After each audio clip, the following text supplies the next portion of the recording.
Everyone, तो आज की वीडियो में हम करेंगे binomial and Poisson distribution. Last video में हमने रैंडम डिस्क्रीट रैंडम वेरिएबल किया था। अच्छा, मैंने एक चीज़ नोटिस किया, आप सब ना शुरुआत में वीडियो तो देखते हो और एंड तक जाते जाते छोड़ देते हो। देखो, एक चीज़ ना हमेशा याद रखना, शुरुआत में ना चीज़ें हमेशा आसान होती है और धीरे धीरे एंड तक जाके ना टफ क्वेश्चन आने लगते, तो लास्ट के क्वेश्चन मत छोड़ो। ऐसा ना हो कि आप शुरुआत में तो देख रहे हो, इजी देख के आपका कॉन्फिडेंस अप हो गया कि अरे ये तो मुझे आता है, ये आता है, और एंड में गए नहीं और आपको आपका लेवल नहीं पता चला। तो वीडियो को एंड तक देखा करो। इट्स नॉट कि मेरे व्यूज़ बढ़े या मेरा फ़ायदा हो रहा है। देखो, मैं तो वीडियो बनाती रहूँगी, ठीक है, मुझे तो ये काम करना ही है, आपके लिए कर रही हूँ। तो आप एंड तक जाओ, एंड तक सारे वीडियोज़ को सारे क्वेश्चंस को देखो, प्रैक्टिस करो। शुरुआत के 2-3 क्वेश्चन ईजी करके कोई फ़ायदा नहीं है, ठीक है। तो स्टार्ट करते हैं बाइनोमियल एंड पॉइसन डिस्ट्रीब्यूशन से। इसमें भी कुछ हमारे 20-30 क्वेश्चन है, तो मैं इसकी 2 पार्ट करके वीडियो डालूंगी, क्योंकि बड़ी वीडियो तो आप लोगों से देखी नहीं जाती है। शुरुआत की वीडियो देखते हो तो इट्स बेटर कि मैं छोटी छोटी वीडियोस बनाऊं। तो स्टार्ट करते हैं बाइनोमियल से। तो बाइनोमियल में ना कुछ बेसिक्स हैं जो आप लोगों को पता है, फिर भी मैं एक बार डिस्कस कर देती हूँ। देखो, हम बाइनोमियल यूजुअली तब लगाते हैं, सबसे पहले जो मैं बाइनोमियल स्टार्ट करती हूँ ना, यहाँ पे विद का जो केस है, विद वाला, कि मैं कोई अगर सामान निकाल रही हूँ वापस विद रिप्लेसमेंट कर रही हूँ, विद रिप्लेसमेंट, ठीक है। जब भी होगा तो ये सिर्फ विदाउट वाले केस में बाइनोमियल नहीं लग पाता, ठीक है, अदरवाइज विद वाले में तो हमेशा लगेगा। मैंने जितना क्वेश्चंस में ऑब्जर्व किया मैं उस अकॉर्डिंग बता रही हूँ। फिर बाइनोमियल हमेशा वहाँ लगता है जहाँ पे 2 टाइप के आउटकम्स हो, या तो सक्सेस मिलेगा किसी चीज़ में, ठीक है, या फिर फेलियर मिलेगा। जहाँ पे 2 ही पॉसिबल आउटकम्स है, जैसे मान लो मैंने कॉइन टॉस किया, तो या तो मुझे हेड मिलेगा, अगर हेड लाना इज माय सक्सेस, तो या तो मुझे हेड मिलेगा या फिर टेल मिलेगा, ठीक है। या मान लो मैंने डाई थ्रो किया, डाई थ्रो करने के बाद मैंने कहा कि जितने भी 4 से बड़ी वैल्यूज आएंगे ना तो मेरा सक्सेस हो जाएगा, तो 4 से जब छोटी वैल्यू आएंगी तो मेरा क्या हो जाएगा, फेलियर हो जाएगा। तो इस टाइप के क्वेश्चंस में जब भी फेलियर और सक्सेस की बात हो तो हम बाइनोमियल का यूज़ करते हैं। फिर सक्सेस की प्रोबेबिलिटी को हम पी से करेंगे और फेलियर की प्रोबेबिलिटी से क्यू से करेंगे, क्लियर। फिर दूसरी चीज जो हमेशा याद रखनी चाहिए कि P प्लस क्यू की वैल्यू 1। एक बात बताओ, probability of success plus failure is always equal to 1। क्यों? क्योंकि सम ऑफ ऑल प्रोबेबिलिटी क्या होता है, 1 होता है।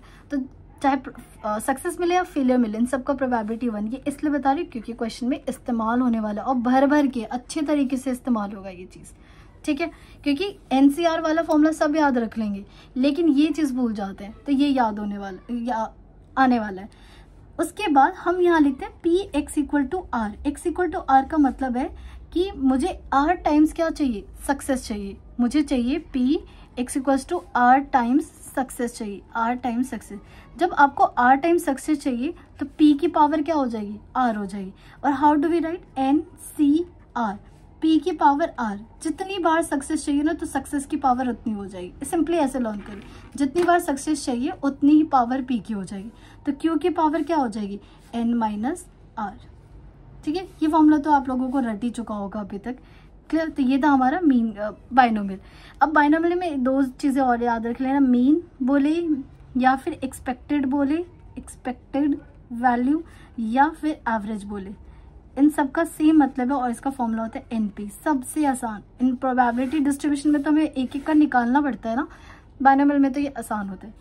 फिर वेरिएंस, जो अजीब सा फॉर्मूला था, बड़ा बेकार सा था डिस्ट्रीब्यूशन में, रैंडम वाले में, यहाँ पे डायरेक्ट आसान सा होता है एन पी क्यू, जहाँ पी सक्सेस और क्यू प्रोबेबिलिटी ऑफ फेलियर होता है। तो ये चीज़ें आपको क्या करनी है, याद रखनी है। इसी तरीके से अब हमारे पास ना पॉइसन डिस्ट्रीब्यूशन है। देखो, Poisson distribution is a limiting case of binomial, limiting case of binomial. अब इसका क्या मतलब है, ये इंग्लिश समझ नहीं आ रही। इट इज जस्ट दैट, देखो यहाँ पे ना हम यहाँ एनसीआर जब निकालते हैं तो एन को ना लेते हैं कि वैल्यूज ज्यादा बड़ी ना हो, छोटी हो, ताकि हम एनसीआर क्या करें, मैनुअली निकाल सके। जब आपका एन बहुत लार्ज हो जाए किसी भी क्वेश्चन में, जब एन लार्ज लाइक 1000, 12,000 ऐसे लार्ज हो जाए, एन लार्ज हो जाए, साथ साथ एन लार्ज साथ होने के साथ पी की जो प्रोबेबिलिटी ऑफ सक्सेस है वो क्या हो जाए, वेरी स्मॉल, बहुत छोटी हो जाए। ऐसे 0.001, इस टाइप के 0.0002, इस टाइप की जब प्रोबेबिलिटी आने लग जाए तो वहाँ पे क्या होता है, पॉइजन।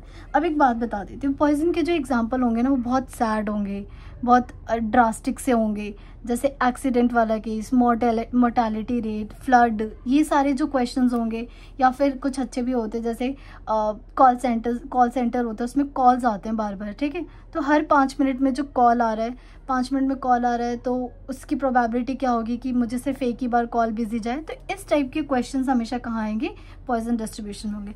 तो मेनली आपको ये याद रखना है कि एन की वैल्यू बहुत लार्ज और प्रोबेबिलिटी क्या होगी, बहुत स्मॉल होगी। क्लियर। तो यहाँ पे जो फॉर्मूला है, अगेन इसका जो मीन है, क्योंकि ये बाइनोमियल का ही केस है, तो मीन क्या होगा, इसको हम बस लैम्डा से डिनोट करेंगे। क्यों? क्योंकि हमें ना इसकी जरूरत पड़ती है। Lambda equals to NP, lambda equals to NP. और सबसे अच्छी बात ये है इस केस में कि मीन और वेरिएंस दोनों के दोनों क्या होते हैं, इक्वल होते हैं। इस केस में वेरिएंस इक्वल्स टू एनपी, ठीक है। और स्टैंडर्ड डेविएशन तो सबको पता है, जब भी स्टैंडर्ड डेविएशन निकालना हो तो क्या कर दो, रूट ऑफ वेरिएंस कर दो, root of variance which is equals to root of NPQ। तो ये मीन हो गया, mean variance standard deviation of Poisson. लेकिन व्हाट इज द फॉर्मूला? अगर चाहिए मुझे किसी भी क्वेश्चन में x इक्वल टू आर, तो ये r का मतलब समझो, r होता है नंबर ऑफ सक्सेस, जितनी भी आपको चाहिए, नंबर ऑफ सक्सेस, जितनी बार आपको सक्सेस चाहिए। तो ये होता है e की पावर माइनस लैम्डा, लैम्डा की पावर r अपॉन में r फैक्टोरियल। जितनी बार सक्सेस चाहिए ना उतनी पावर कर दो, यहाँ पे r फैक्टोरियल से क्या कर दो, डिवाइड कर दो। और e की पावर माइनस लैम्डा तो हर बार क्या होता है, फिक्स होता है। फॉर एग्जाम्पल अगर मुझे कोई भी क्वेश्चन है, मुझे चाहिए 3 बार सक्सेस, कितनी बार, 3 बार सक्सेस। अगर 3 बार सक्सेस चाहिए तो e की पावर माइनस लैम्डा, लैम्डा की पावर 3 अपॉन में 3 फैक्टोरियल। 4 बार चाहिए तो 4 बार 4, लैम्डा की पावर 4 अपॉन में 4 फैक्टोरियल। तो ये तो हमारे कुछ बेसिक्स थे। मुझे एक और चीज़ बतानी थी पर एकदम से स्किप हो गया मेरे माइंड से, समझ ही नहीं आ रहा मुझे क्या बताना था। कोई नहीं, अगर वीडियो के बीच में मुझे याद आएगा तो आई विल डिस्कस। तो जितनी भी इंपॉर्टेंट चीज़ें थी आई हैव ऑलरेडी डिस्कस्ड, लेकिन अगर कुछ चीज़ें बच गई होंगी तो मैं वीडियो के बिटवीन ही बता दूंगी आपको। तो अब क्वेश्चन से स्टार्ट करते हैं। Number 1, if m is the mean of Poisson distribution then standard deviation बताओ। देखो स्टैंडर्ड डेविएशन अभी क्या बताया था, पॉइजन का हमेशा क्लियरली गिवन होता है कि स्टैंडर्ड डेविएशन लगाना है या बाइनोमियल लगाना है, ठीक है। स्टैंडर्ड डेविएशन का फॉर्मूला क्या था, वेरिएंस के इक्वल था, राइट। और वेरिएंस किसके इक्वल होता है, पॉइजन के केस में वेरिएंस और मीन दोनों क्या होते हैं, इक्वल। तो रूट अपॉन, और मीन क्या दे रखा है, m दे रखा है। सो स्टैंडर्ड डेविएशन क्या हो गया, रूट है। ये तो बहुत बेसिक से आसान सा क्वेश्चन। आई विश कि आपके पेपर में ऐसे आसान क्वेश्चन, लेकिन हाँ अगर पेपर आसान होता है तो कट ऑफ बहुत ज़्यादा हाई जाती है। सो पेपर अगर मॉडरेट सा है और आपकी बहुत अच्छी प्रैक्टिस है तो ज़्यादा बेटर है as compare to easy paper, ठीक है। Now second question, in a box of 100 bulbs 10 are defective, what is the probability that out of sample of 5 bulbs none is defective? अब ना कई बार बच्चों को ये कंफ्यूजन होती है कि कुछ ना मेंशन किया है तो क्या यूज करें, पॉइजन करें या बाइनोमियल करें। देखो यहाँ पे हम चाहे इन्होंने 100 बल्ब्स दे दिया, लेकिन वो आउट ऑफ 5 सैंपल पूछ रहे हैं, राइट। तो यहाँ पे जब भी आपके n कम हो, 10 तक हो, 12 तक हो, 12 तो वैसे बहुत ज़्यादा हो जाता है, फिर भी 5, 6, 7 तक हो, तो हम हमेशा क्या यूज़ करते हैं, बाइनोमियल यूज़ करते हैं। और उसमें भी अभी मैंने समझाया था कि जो प्रोबेबिलिटी होती है पॉइजन की वो क्या होती है, बहुत कम होती है। तो जिसमें प्रोबेबिलिटी बहुत कम होगी वहाँ हम क्या यूज़ करेंगे, पॉइजन यूज़ करेंगे। तो इस केस में 5 में से हमें कुछ चेक करके बताना है, तो 10 हम किसे यूज़ करेंगे, बाइनोमियल से यूज़ करेंगे। अच्छा कितने डिफेक्टिव है, और ये देखो what is the probability that out of 5 के 5 में से 1, 2, 3, 4, 5 में से एक भी डिफेक्टिव ना मिले, एक भी डिफेक्टिव ना मिले। तो यहाँ पे मैं प्रोबेबिलिटी ऑफ सक्सेस ले लेती हूँ, प्रोबेबिलिटी P ले लेती हूँ डिफेक्टिव बल्ब की, किसकी, डिफेक्टिव बल्ब की, ठीक है, डिफेक्टिव बल्ब। तो प्रोबेबिलिटी कितनी होगी, प्रोबेबिलिटी ऑफ डिफेक्टिव बल्ब। सो हमारे डिफेक्टिव 10 अपॉन 100, तो कितना आ गया, 1 अपॉन 10 आ गया, क्लियर। तो Q कितना आ जाएगा, Q आ जाएगा 9/10। अब बताओ कितना आपको आउट ऑफ 5 कितने डिफेक्टिव चाहिए, एक भी नहीं, 0 चाहिए, एक 0 चाहिए। तो एक 0 का मतलब है यू वांट 0 सक्सेस, तो इसका मतलब 5 में से 0 सक्सेस चाहिए। तो सक्सेस की पावर क्या होनी चाहिए, 0 होनी चाहिए, मतलब 1/10 की पावर 0। सो फेलियर क्या है यहाँ पे, 9/10, इसकी पावर क्या हो गई, 5 हो गई। तो ये देखो कुछ चीजें ना याद रखनी चाहिए, मैं ना बता देती हूँ। कभी भी NC0 हो, इसे लर्न कर लो, लर्न करने में फ़ायदा है क्योंकि स्पीड और कैलकुलेशन बढ़ जाएगी। कभी भी NC0 हो तो यह आ गया 1, ठीक है। NC1 तो इसकी वैल्यू क्या हो जाएगी, हमेशा N हो जाएगी, ठीक है। अब जैसे एक और चीज़ जो बोलते हैं, मान लो मैंने बोला 9C8 निकालो, ठीक है। तो एक चीज याद रखना, 9C8 is same as 9C। 9 में से 8 को माइनस करो, क्या आएगा 1। 9 में से 8 को माइनस करो 1, तो 9C8 निकालो या 9C1 निकालो, ये आसान होता है। क्यों? क्योंकि देखो 9C1 क्या, अभी मैंने आपको बताया कोई भी n हो यहाँ 1 हो, तो जो भी ये वैल्यू होती है डायरेक्ट लिख देती है, इसकी वैल्यू आ गई 9। अगर मैं कहूँ 9C9 निकालो, कितना मुश्किल है निकालना, बट हमेशा किसके इक्वल होता है 9C। 9 में से 9 माइनस करो 0, 9 में से 9 0 माइनस कर दिया तो क्या वैल्यू आ गई 1 आ गई, हाँ 1 आ गई। ठीक है, अगर मैं आपसे ये भी पूछ लो ना 100C0 बताओ, सो आंसर विल बी 1। तो 0 के लिए और 1 के लिए तो हमेशा याद रखो। ठीक है, और अगर कभी भी ये निकालना हो ना NC2, NC3, NC4, तो मैं एक सिंपल सा तरीका बताती हूँ। वैसे तो इसका पूरा फॉर्मूला है, लेकिन टाइम क्यों वेस्ट करना है, हमें अपनी स्पीड बढ़ाने। तो देखो 2 है ना, तो n को 2 बार पीछे की तरफ ओपन कर दो, तो n और n-1 कर दिया 2 बार ओपन, और यहाँ 2 है तो क्या लिखूंगी मैं 2 फैक्टोरियल। तो इससे क्वेश्चन जल्दी सॉल्व हो जाता है। अब अगर NC3 निकालना है तो यहाँ 3 है, मतलब 3 बार तक ओपन कर दो, n-1 n-2, और नीचे क्या आ जाएगा 3 फैक्टोरियल। वैसे तो इतनी बड़ी बड़ी टर्म्स की जरूरत होती नहीं, आपको ना हमेशा 5 तक वैल्यूज लर्न होनी चाहिए, मतलब 5C1, 5C2, 5C3, 5C4, 5C5, इन सब की वैल्यूज आपको ना टिप्स पे लर्न होनी चाहिए, तभी आपकी स्पीड बढ़ेगी और आप ज़्यादा क्वेश्चन अटेम्प्ट कर पाओगे। ठीक है, अब यहाँ 5C0 तो डायरेक्टली ये 1, ये भी 1, तो लिखने की जरूरत नहीं है। ओवरऑल क्या आ गया 1, तो 9 की पावर 5/10, आंसर ही नहीं है। What is the probability that out of 5 none is defect. शायद मैंने इसके ऑप्शंस गलत टिक कर लिए होंगे।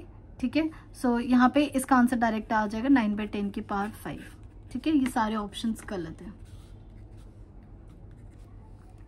ओके, क्वेश्चन नंबर 3 पे मूव करते हैं। The mean EX of the number obtains on throwing a die having written 1 on 3 faces, 2 on 2 faces, 5 on 1 faces. हमें क्या निकालना है, मीन निकालना है। ठीक है, किसका मीन निकालना है, नंबर ऑफ ऑब्टेन्ड। ठीक है, number of obtained throwing a die written 1 on face. ठीक है, लेकिन अब इस क्वेश्चन में ना वो निकालना प्रॉब्लम हो गया, NP नहीं लगा सकती। क्यों? क्योंकि मुझे यहाँ पता ही नहीं चल रहा what is the probability of success. यहाँ पे अब हमें प्रॉपर टेबल से जाना होगा। तो देखो x की वैल्यू क्या हो सकता है, जब आप मीन निकालोगे, जब आप डाई पे इन्होंने ना 1 2 3 से 6 की जगह 3 जगह तो इन्होंने 1 लिख दिया, 2 जगह क्या लिख दिया 2 ऑन 2 फेसेस, 2 फेसेस पे 2 लिख दिया, और 1 फेस पे 5 लिख दिया। तो ऐसा हो गया 1 1 1 3 बार, 2 2 बार, और 5 1 बार। ठीक है, अब यहाँ पे NP नहीं लगा सकती क्योंकि प्रोबेबिलिटी ऑफ सक्सेस मुझे तो पता ही नहीं है, राइट। तो यहाँ पे हमें प्रॉपर टेबल से जाना होगा। तो x की वैल्यू क्या क्या हो सकती है, 1 हो सकती है, या तो 2 हो सकता है, या 5 हो सकता है। सो प्रोबेबिलिटी ऑफ x निकाल लेते हैं। 1 आने की प्रोबेबिलिटी कितनी हो जाएगी 3/6, 2 आने की प्रोबेबिलिटी 2/6, 5 आने की प्रोबेबिलिटी 1/6।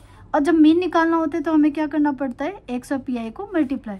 तो ये हो जाएगा 3/6, 4/6, 5/6। सो मीन क्या आ गया, मीन का फॉर्मूला होता है समेशन PIXI, इसका सम। बेस सेम है, मतलब सॉरी डिनोमिनेटर सेम है, तो डायरेक्ट ऐड 3 4 7 7 4 12, तो 12/6 विच इज 2। सो क्या आ गया mean, 2 is the correct option. तो ये ना डिस्क्रीट रैंडम वेरिएबल का है, हो जाता है कई बार क्वेश्चन। अब पेपर में थोड़ी बताएगा कि हाँ ये डिस्क्रीट का, ये बाइनोमियल का है, तो अच्छा है बीच में कोई सा भी क्वेश्चन आ जाए तो। नाउ क्वेश्चन नंबर 4, ये मुझे ऐसे लग रहा है कि इम्पोर्टेंट है, आ सकता है पेपर में, तो करते हैं इस क्वेश्चन को। इन्होंने बोला if the mean of binomial distribution is 81। ठीक है, मीन का मतलब EX हमें कितना गिवन है 81, इसी को हम क्या डिनोट करते हैं, NP की वैल्यू कितनी दे रखी है 81। बट इन्होंने हमें बोला है कि स्टैंडर्ड डेविएशन जो है वो कहाँ लाई करेगा, एग्जैक्ट वैल्यू ना पूछ के इन्होंने पूछे लाई कहाँ करेगा, ये बताना है। इसका ना एक तरीका होता है, वो तरीका आपको फॉलो करना पड़ेगा to find the intervals, right. अब देखो सबसे पहले हम स्टार्ट करेंगे Q से। एक बात बताओ, Q की वैल्यू क्या हमेशा 0 से बड़ी और 1 से छोटी होगी? अब हमें NP की इंफॉर्मेशन पता है, राइट, NP की पता है, और हमें ये पता है जो स्टैंडर्ड डेविएशन होता है वो क्या होता है, रूट ऑफ NPQ होता है। तो मुझे इस पूरे Q से ना NPQ तक पहुंचना है, तो मैं क्या करूंगी, दोनों मतलब ऑल साइड इनइक्वालिटी के NP से मल्टीप्लाई कर दूंगी।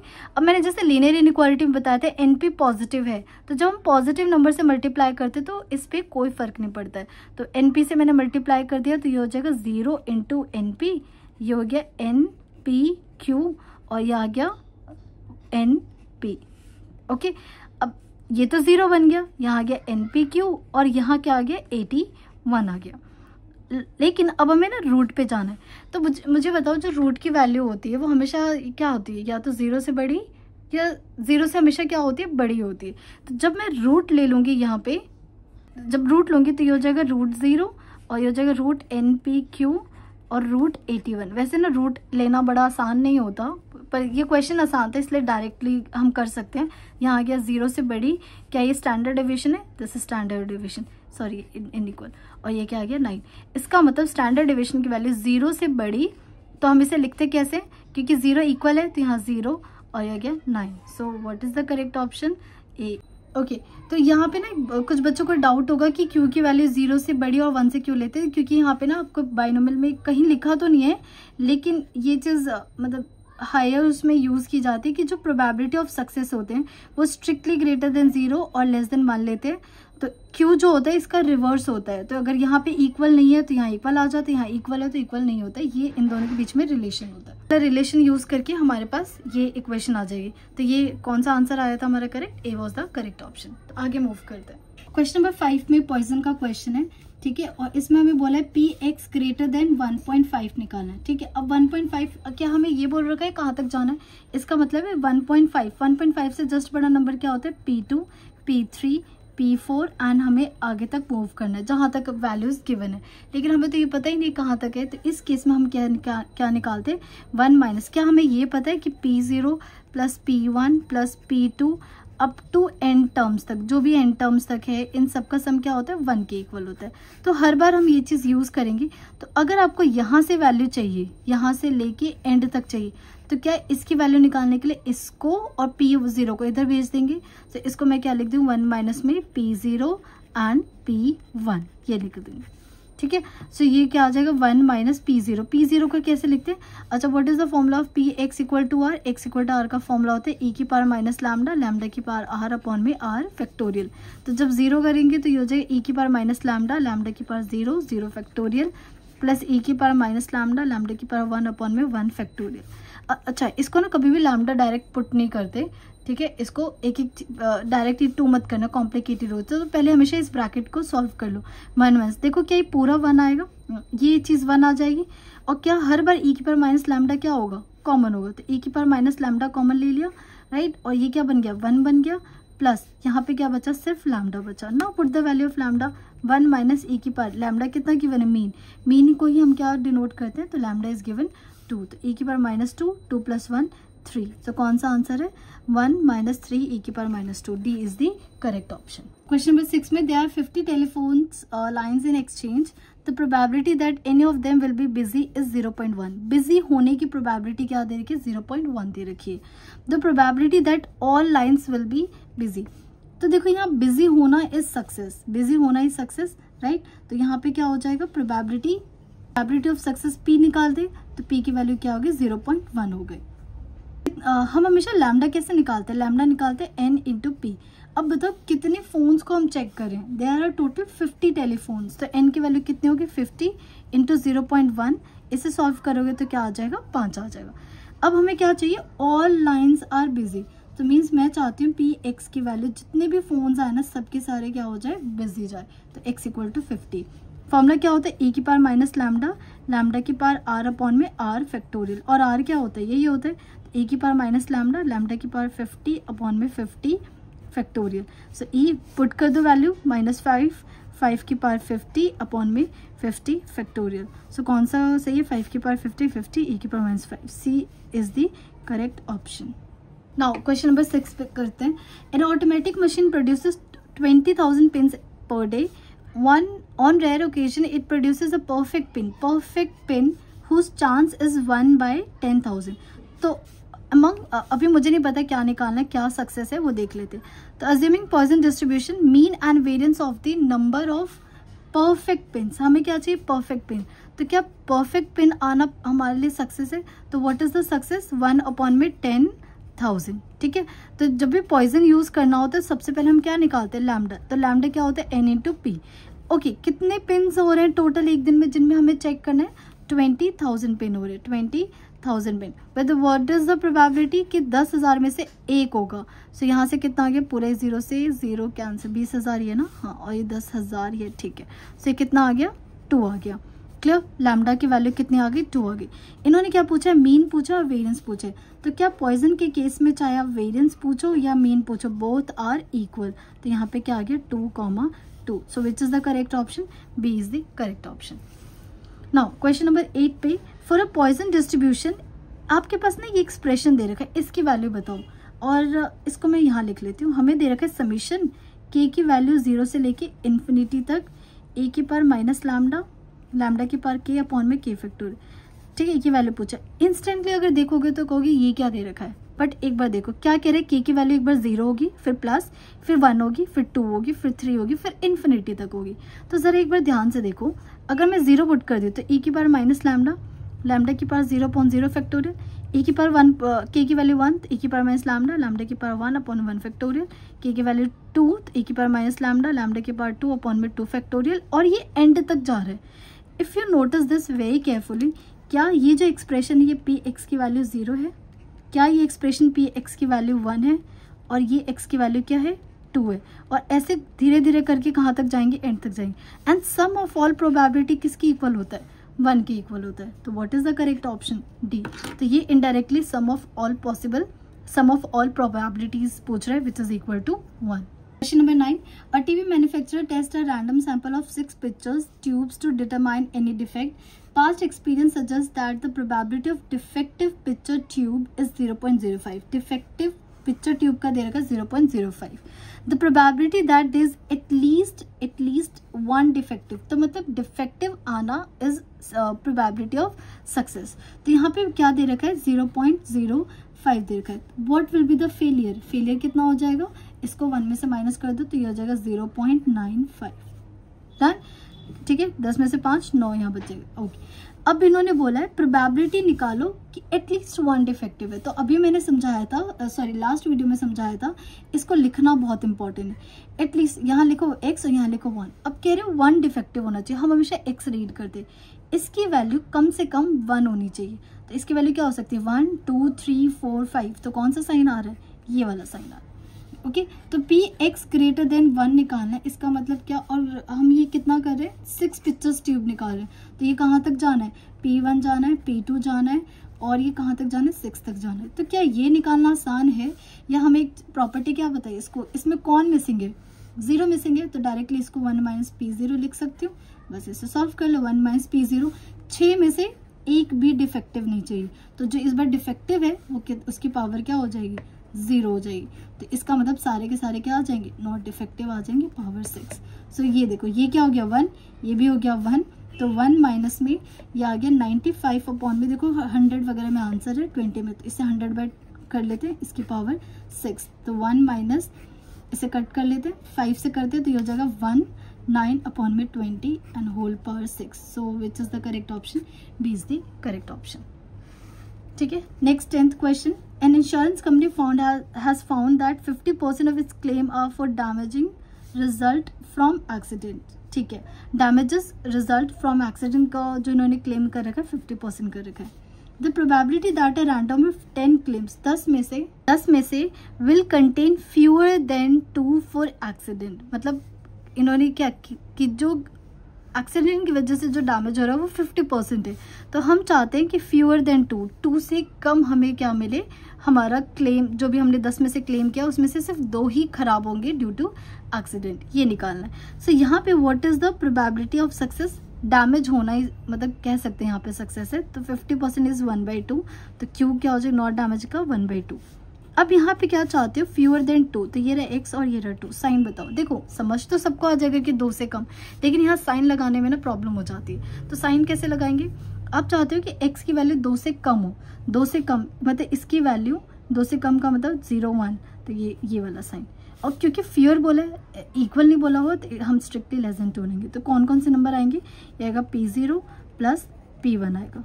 ठीक है, अब इसको सब 10 में से क्लेम किया है ना, तो 10 में से क्या 0, एक भी नहीं डिफेक्टिव, तो 1/2 की पावर 0, 1/2 की पावर 10। फिर कितना चाहिए, 1 चाहिए, तो 10 से 1, 1/2 की पावर 1 एंड 1/2 की पावर 10।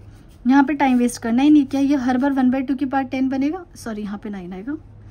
सो 1/2 की पावर 10 तो पहले ही कॉमन ले लो। अंदर क्या बच गया? 10c0, ये भी 1 आएगा, ठीक है, प्लस 10c1, अभी समझाया था ना, nc1 की वैल्यू डायरेक्ट n होती है, तो यहाँ से क्या आ जाएगा? 10 आ गया।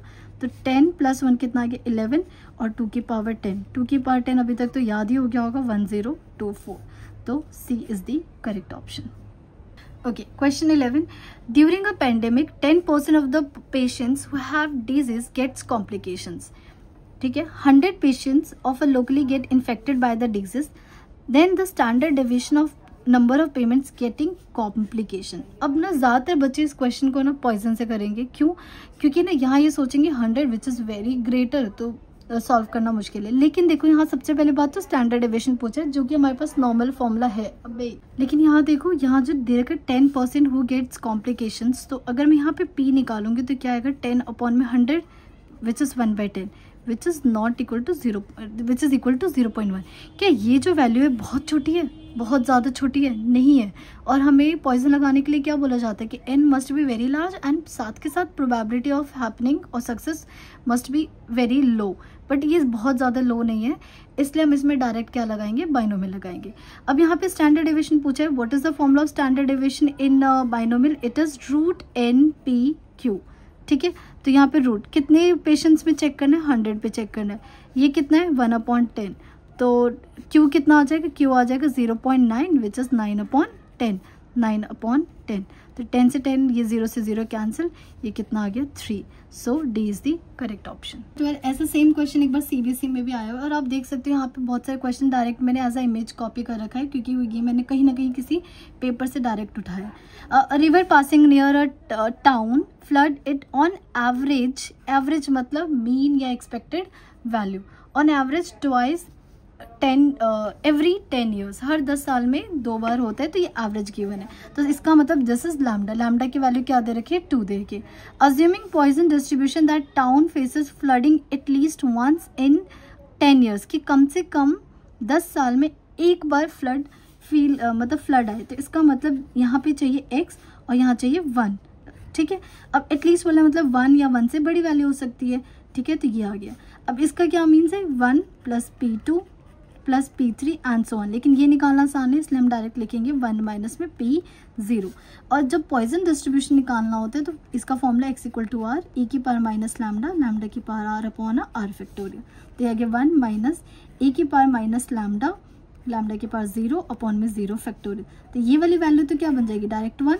तो ये आ गया 1 माइनस में e की पावर -2, और पेपर में ना गिवन होगा, तो मैं यहाँ पे वैल्यू लिख देती हूँ e की power -2 is equal to it's 0.1353, ठीक है। तो अब पुट करते 0.1353 गिवन होगी वैल्यू, क्योंकि वहाँ टेबल थोड़ी प्रोवाइड करेंगे। 10 - 3 7, 9 - 4 5, 9 - 3 6, 9 - 1 8.0, 8647। सो D is the correct option, ठीक है। नाउ क्वेश्चन नंबर 13, अच्छा क्वेश्चन है, गुड, मतलब मुझे अच्छा लगा था। इन अ बाइनोमियल डिस्ट्रीब्यूशन n की वैल्यू 4 और px0 कुछ गिवन है, हमें px = 4 निकालना है, राइट। देखो जब भी बाइनोमियल निकालना होता है आपको एक तो n पता होना चाहिए, p पता होना चाहिए, q, ये 3 चीजें पता होंगी तभी तो हम कुछ निकाल पाएंगे। सो यहाँ पे ना आपको एक एक्सप्रेशन दे रखा है कि px की वैल्यू 0 इज 16/81, ये ज्यादातर प्रॉब्लम सॉल्व कर देगा। यहाँ अप्लाई करो फॉर्मूला, n4 दे रखा है तो 4c0, x0 का मतलब 0 बार सक्सेस चाहिए, तो p की पावर 0 एंड q की power 4 is equal to 16/81। 4c0 1, p की पावर 0 भी 1, तो q की पावर 4 इज इक्वल टू 16/81। ये तो समझ ही गए होंगे, 2/3 की पावर 4। सो इसका क्या मतलब आ गया? q की वैल्यू 2/3। तो what is the value of p? p की वैल्यू 1/3। अब पूछ लो जो पूछना है। यहाँ बोला है px = 4 निकालना है, मीन्स 4c4, p की पावर 4 एंड q की पावर 0। 4c4 क्या होता है? 1, क्योंकि p क्या है? 1/3, 1/3 की पावर 4, q की पावर 0 क्या होता है? 1। So 1/81। So what is the correct option? B is the correct option. Now question number 14, ये आरडी का लिया है मैंने, ये भी बहुत इंपॉर्टेंट क्वेश्चन है। A fair coin is tossed fixed number of times, इस बार हमें ये नहीं दे रखा n क्या है। If the probability of getting 7 heads is equal to the probability of getting 9 heads, then the probability of getting 2 heads बताना है। ठीक है, तो ये तो समझ आ गया कि अगर फिक्स्ड है तो हमें यहाँ पे बाइनोमियल यूज़ करना है, राइट, क्योंकि यहाँ पे फिर पॉइजन में तो बहुत बड़ी वैल्यूज़ होती हैं। ठीक है, यहाँ पे 7 हेड्स जितना आ रहा है उसी की प्रोबेबिलिटी कितनी है, जितनी 9 हेड्स आ रही है। तो क्या ये गिवन है कि x equal to 7 time head आना इज द प्रोबेबिलिटी, तो p ऑफ सक्सेस, तो p2 1/2 और q भी 1/2। अब क्वेश्चन में गिवन है कि जितनी बार 7 हेड्स आ रहा है उतनी बार क्या आ रहा है, 9 हेड्स आ रहा है, और इन दोनों की प्रोबेबिलिटी क्या है, सेम। बस अप्लाई कर दो, n हमें नहीं पता तो NC 7, p की पावर 7, तो q की पावर क्या हो जाएगी, n-7, फिर p की पावर NC 9 और p की पावर 9, तो q की पावर क्या हो गई, n-9, नहीं n-9, p की पावर 9 होगी, q की लिख दिया, p की पावर 9। अब यहाँ पे हमें p और q की वैल्यू पता ही, पुट करें, n की पावर 7, ये देखो 1/2 की पावर 7 एंड 1/2 की पावर n-7, ठीक है, ये हो जाएगा NC 9 1/2 की पावर 9 एंड 1/2 की पावर n-9। तो एक चीज़ तो पता है क्या, बेस से में तो पावर क्या हो जाएगी, ऐड हो जाएगी, तो ये हो गया 1/2 की पावर n, यहाँ पे भी 9 NC9 और ये हो जाएगा 1/2 की पावर n। तो क्या ये पूरा कैंसिल हो गया, ये आ गया NC7 equals to NC9। Now this is a concept of permutation and combination. तो ये बताया जाता है कि या तो देखो NCR और NC लेट्स सपोज NCA और NCB, और A और B या तो इक्वल होने चाहिए। कब इक्वल होता है, इफ़ या तो A और B इक्वल हो या फिर A प्लस B किसके इक्वल हो, N के। तो ये अगर आपको याद होगा तब तो डायरेक्ट कर लोगे कि इन दोनों का ऐड करके क्या होना चाहिए, 13 होना चाहिए। तो 9 + 7 सॉरी 16, तो N की वैल्यू कितनी हो गई, कुछ गड़बड़ है, 1 मिनट, ठीक है, n की वैल्यू क्या होगी, 16 आ गई। अच्छा, ये किसी को डाउट होता है मैं समझाती हूँ। देखो मैंने अभी समझाया था कि अगर 5C2 करोगे तो किसकी इक्वल आता है, 5C3 की, कि 5 में से ये माइनस कर दो तो ये इक्वल। तो क्या ये ध्यान से अगर नोटिस करोगे तो 2 + 3 हर बार क्या बन रहा है, 5 बन रहा है। तो किसी एक एग्जाम्पल से भी लर्न कर लेना, तो it means 9 + 7 will give me n। तो n की वैल्यू क्या आ गई, 16 आ गई। अब क्या पूछा था, प्रोबेबिलिटी ऑफ गेटिंग 2 हेड्स, तो ठीक है निकाल लो, px इक्वल टू 2, तो ये हो जाएगा 16C2 1/2 की पावर 2 और 1/2 की पावर कितनी हो जाएगी, 16 - 2 14। तो ये क्या 16C2 और 1/2 की पावर क्या हो गई, 16 हो गई। अगर इसे आप सॉल्व करोगे, सॉल्व देखो 16C2 सॉल्व कैसे करना सिखाया था, 16 को 2 बार पीछे तक ओपन कर लो, तो 16 × 15 अपॉन में 2 फैक्टोरियल इंटू में 2 की पावर 16, ठीक है।